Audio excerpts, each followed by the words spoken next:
Today I'm joined here with Gerry Duhaime, and today we're going to be talking about just a little bit of this season traveling and what people should look out for and what they should have ready to go before even setting foot onto the airport grounds. So thank you for coming in. Oh, my pleasure.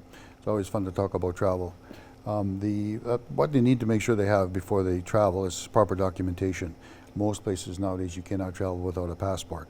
And some people have a passport, but they don't check it. So always check it before you even book to know that it is valid for the time that you travel. And most destinations require you to have validity beyond 3 months after your intended return date. So make sure your passports are in order.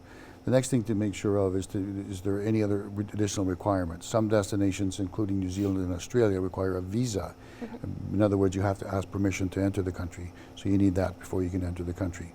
Then, of course, it's picking your destination for what suits you best, whether it be a fun-filled winter destination like Mexico or the Caribbean, or perhaps a cruise, or something that's more adventurous like a trip to South America or something like that. Mm-hmm. And you had mentioned a little bit off camera about travel insurance being a really big thing that people don't always think about, but they should definitely look into getting. Absolutely. We have plans that cover people for various things, but the biggest thing to get coverage for is for trip cancellation. If something happens and you cannot make your trip, and the tour companies do have cancellation penalties, and a lot of times it's 100% non-refundable within 3 weeks of departure. So if you can't go and you don't have an insurance, you've just paid for a trip that you don't get any value out of.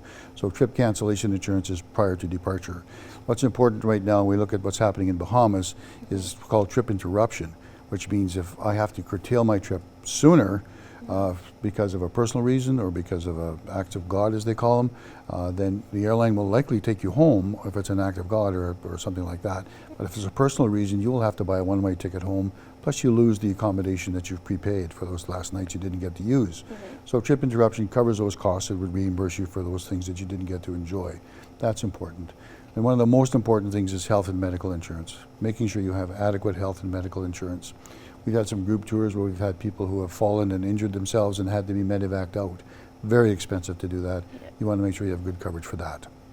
And seeing as, we're heading into the fall winter season, what would you say is, I guess, the most popular destinations, or where do people gravitate towards more so than other places during this time of year? There's a little bit of a difference in Canada between west and east. In the western provinces, we tend to want to take flights that are direct, non-stop. So then you end up going to places like Jamaica or Mexico or Dominican or Cuba. Out of the eastern, they have more direct flights to more destinations, so they tend to focus on the Caribbean. So, and because of the west, the frequency of the flights is a big thing too. A lot of people are saying, I don't want the typical 7-night vacation, and I don't want to go 2 weeks, that's too long. Can you do a 10-night? Well, if there's frequency to a destination where there's more than one flight a week, then we can do that. So that opens up primarily Mexico, where there's so much frequency, so many flights a week, that we can do that.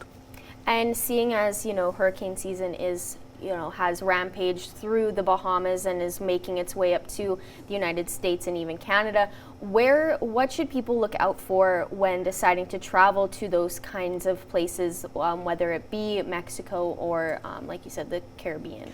Caribbean tends to be the hurricane hotspot, and this is the season from the end of August till the first part of December. So it's not surprising that hurricanes go through the area. And being that this one is already probably the 4th or 5th of the year, they generally don't amount to much. This one, of course, was devastating and has really hurt the Bahamas. But what I say is that, you can travel to these destinations, just, see what the forecast is and see what's happening, and buy good travel insurance so that you can change your plans or go to a different destination if it's going to happen to you where you plan to be. The other thing is some of these countries rebound very quickly. I was mentioning to you earlier that we've had some of our senior executives from Carlson visit Cancun years ago when there was a hurricane that went through there. And they went out for a meeting in the morning, and a group of Mexican workers came in to clean up the area. The pool was full of sand. The whole pool area was covered in sand from the hurricane. And then as they left, they thought, well, this won't be happening for a couple of days. That night when they came back, the pool was already being refilled with water. So where there's a will, there's a way, and these countries rebound very quickly if there's an attitude of getting at it and getting it done. So because there's a hurricane that went through Bahamas doesn't mean it's going to be out of commission for a long time. And it didn't hit the primary areas of Bahamas that we send people to. We send people to Nassau and Paradise Island, which were unaffected. So they say Bahamas, it doesn't mean the whole country was wiped out. Certain areas have been. All right, well, thank you so much for coming in. Just really quickly before we wrap up, if anyone has any questions regarding, places they are kind of a little bit worried about traveling to, how can they do so? Oh, absolutely. Just call us or your favorite travel agent. We're at 780-875-4414.